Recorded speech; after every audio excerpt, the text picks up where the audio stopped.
Right. So this is the most successful thing ever unleashed in the history of humanity from an economic point of view. I think that if you want to characterize crypto universe, you have one thing, Bitcoin, which is the dominant trillion-dollar crypto asset network.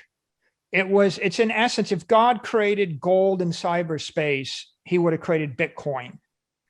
It's gold in cyberspace, but it's got none of the liabilities and defects of gold. It's an encrypted block of sunlight. You can move it at the speed of light. You can program it with 1 million transactions a second. You can use it as the base layer for the 21st century economy. It's completely transparent. You can't make any more of it. It's capped at 21 million.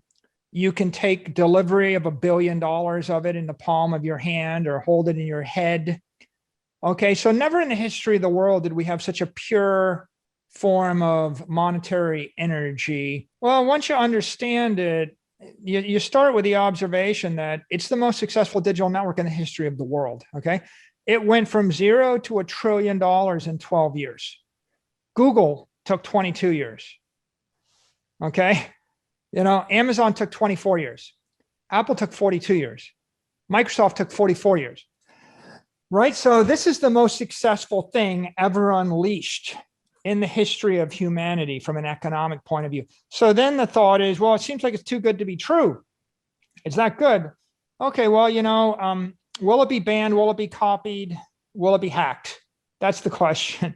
In 12 years, it's never been hacked, right? It's been tried a gazillion times. No one managed to hack the underlying blockchain. It's the most secure database network on Earth ever invented, primarily because it is this decentralized network of SHA-256 ASIC miners. And I was just going to mention that.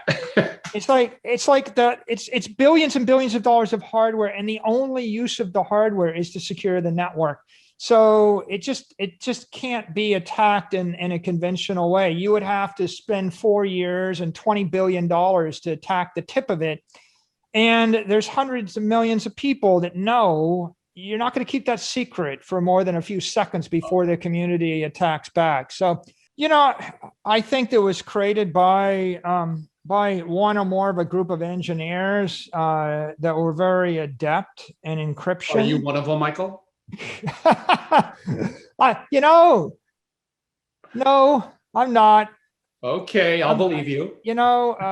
And we don't even want to know who it was, but I don't think they're here anymore. I think they're long gone.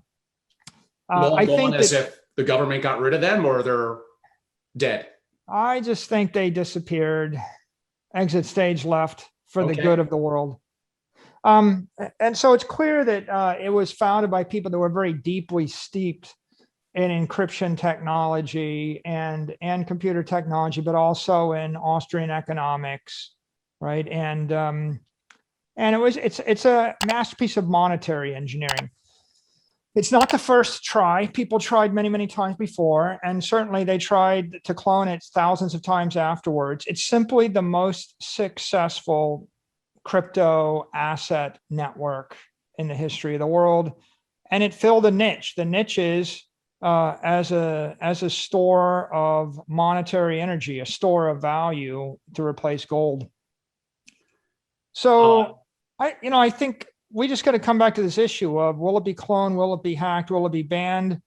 It's not going to be hacked. It hasn't been hacked. Will it be cloned? People cloned it thousands of times and they all failed, because once $1 trillion worth of money decides that it's going to put all of its money in this bank in cyberspace, they don't need the number 2. It's like there's a Facebook, there's a Google, there's an Apple. It's a path dependent thing. Everybody's decided, $1 trillion of money and 100 million plus people, they've decided that Bitcoin is the bank in cyberspace. Once you've adopted that one protocol, then it has $1 trillion worth of energy behind it. You know, debating that is no different than saying, well, what if someone comes up with a better language than the English language? You know, can we get everybody in America to switch? What if I come up with a better standard railroad gauge than the standard 4-foot, 8.5-inch rail gauge? Can we get everybody to switch? What if I come up with something other than TCP/IP? People aren't switching from English or rail gauges or protocols or whatever, because there's so much economic inertia in the system. Like, what if we decided we wanted everybody to love, you know, Buffy instead of Coke? Well, Coca-Cola is the world's biggest brand. Warren Buffett understands it. Buffa-Cola is not. And that's because if I destroy everything that Coca-Cola has done for 100 years, if I get rid of all the money, all the trucks, all the signs, all the inventory, everything, you still got to murder 5 billion people because they have in their head the idea that Coca-Cola means carbonated beverage I can drink safely, right? It's what's in the head. It's the brand. So Bitcoin is in the head of 100 million plus people as being money, but it's in the heads of billions of people as the safest, most standard form. And the protocol is built into 100 million plus people's lives and tens of thousands of companies. You can't get it out. So that's why copying it doesn't work. And then as for the banning, you know, well, look, it's property. And in the Western world, in Western Europe and the United States, they allow you to own property. So it's a choice between Bitcoin and silver, or Bitcoin and gold, or Bitcoin and ETFs, or Bitcoin and other property. And it is, and it will be wrapped in AML KYC regulations, just like other properties you can buy. And that's what makes institutions comfortable owning large sums of it. But it won't be banned in the Western world because we have a tradition of respecting property rights.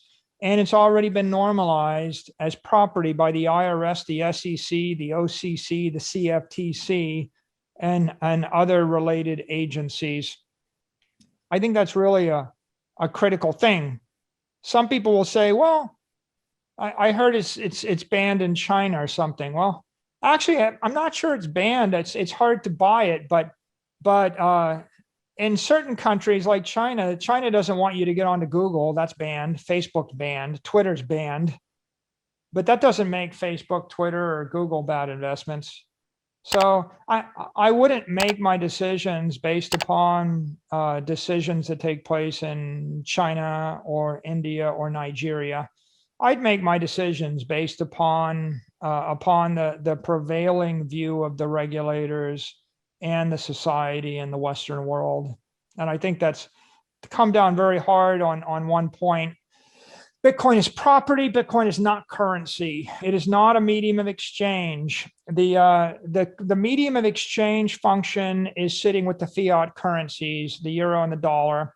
The store of value function is migrated into property like gold, S&P 500 index, real estate, and Bitcoin and other sorts of things you can own. And I think that's a very stable, logical development for the society.